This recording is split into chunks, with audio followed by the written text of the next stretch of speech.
Mga Marites. Mula na yung video, Marites. Saan po mga Marites? Kuha kami ng basura. Hey, isa tayo sa akutin mo. Okay. Ako naman.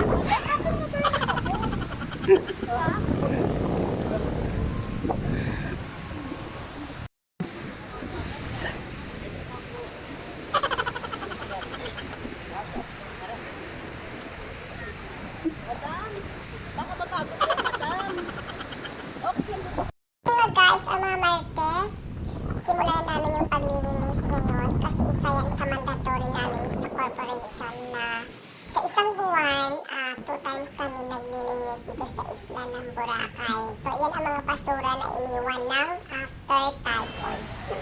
At yan si Rafi, at yan naman si Amor, at yan si Princess, si Joy, and si Bonbon, si Renz, yan ang mga kasamahan ko sa finance, at yan naman si Amparo.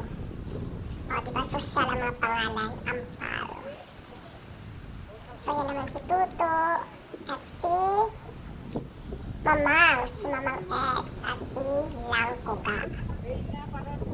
Social ang pangalan, Langkuga. At yan sila maghahanap nila. Buhay po, lupa yan.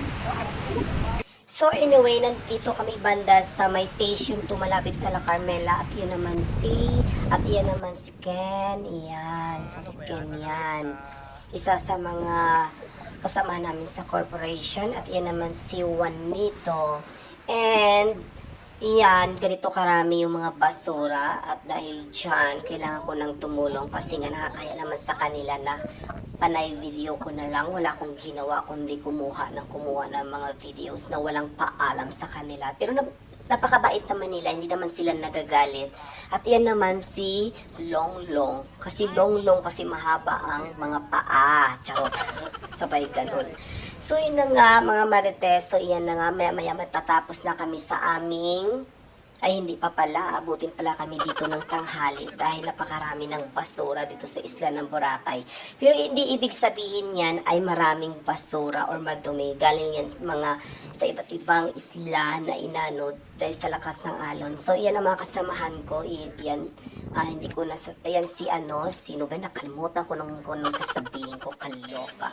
So natapos na din yung aming paglililis at bumili kami ng taho dito sa isla ng Boracay, worth of 20 pesos.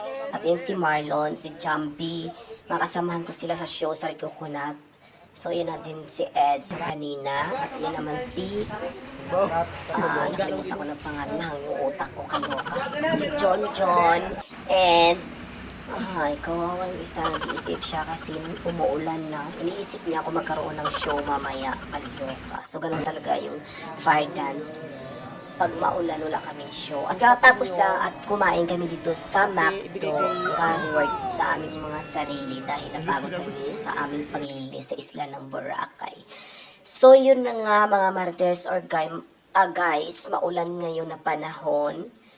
At dahil dyan, nag-brewed coffee muna kami saka pancake. Kasama ko din yung ibang grupo na si Juanito at si Joy, yung partner niya. So yan na nga, iniinom ko na yung fruit ko kasi nga malamig ngayon, so tamang-tama.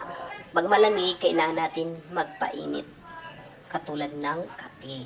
Baka iniisip yung ibang pangpainit. So yun na nga, umalis na din yung dalawa, yung magpartner, at ito na nga, tapos ang namin kumain. At see you on my next kadramahan. Bye!